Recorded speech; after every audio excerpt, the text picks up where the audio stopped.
Hi folks! Today I'd like to share with you one of my favorite STEM activities for my high school Earth and Space Science class.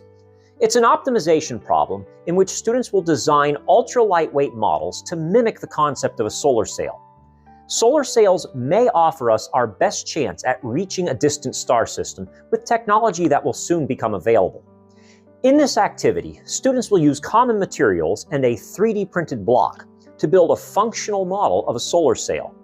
And since we don't have access to any super high-powered spaceborne lasers, we're just going to have to settle for a shop vacuum instead. Let's get started. We started this project right after a chapter on stars and stellar evolution. I wanted a hands-on activity to lead us into our next chapter on Kepler's laws of planetary motion, in which we would be discussing orbital motion and interplanetary travel. We first talked about the vastness of space and the feasibility of much more distant space travel. I assigned students a short reading that put this scale into perspective. Even at the speed of the fastest crewed vehicle, the Saturn V, it would still take 100,000 years to reach Proxima Centauri. The reading also introduced them to the concept of solar sails and how they might allow us to visit other star systems. In a nutshell, a solar sail is an ultra-lightweight space probe that could use solar wind or perhaps spaceborne lasers to travel great distances. They may offer our best chance to reach a distant star system with technology that's available now or will be in the near future. After some discussion questions, it was time to start the activity. For our mission, students were tasked with building a solar sail that was lightweight yet strong enough to withstand a simulated laser pulse generated by a shop vacuum. We used aluminum foil for the sail material due to its excellent strength-to-weight ratio and added toothpicks and straws for lightweight structural hardpoints. Coffee stirrers also work very well. Hot glue was used sparingly to keep weight down. Some groups chose to add a small cup, but the hub of the activity was the 3D printed probe blocks we designed. These blocks were designed to slide along braided fishing line and had many attachment points for sail materials. It's worth noting that 3D printing these wasn't necessary, but the block provided each group with a level playing field and a very versatile base upon which to build their designs. Students had to balance the trade-offs, making their sails large enough to catch the wind, but light enough to move, and strong enough to avoid being torn apart by our simulated photons. This activity attempts to mimic the inverse square law for light. Students quickly realize that the further their craft gets from the source of propulsion, the harder it is to gain momentum.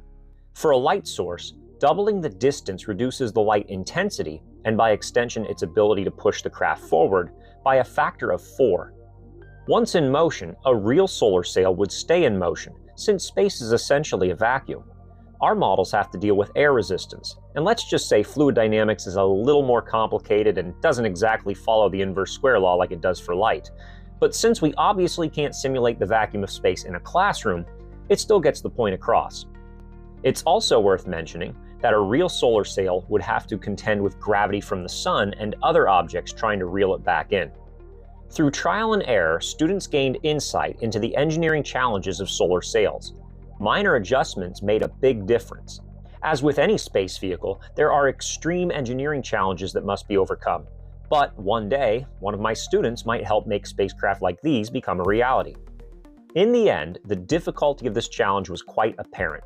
Over 2 days of testing among 6 different groups, only one single trial succeeded, which was quite the accomplishment and called for a celebration. We've reached Proxima Centauri! Now, I gave this assignment to my high school students, but I think this activity could also work at the middle school level. But I found that many of my younger students have unrealistic ideas of how big space is and how long it would take to reach a faraway world. To help put things into perspective, you could tell students that the fastest crewed vehicle in history was still 25,000 times slower than the speed of light. So take the distance that you need to travel in light years and multiply by 25,000, and you'll have a good approximation of how many years it will take to get there. While this activity is far from a perfect model of interstellar travel, it still reflects some of the major themes of space exploration. We found it to be fun and engaging, so I'd highly recommend trying it. In the next video, my 8th grade physical science students will embark on an exciting engineering challenge, designing a device to sort a 4-part heterogeneous mixture.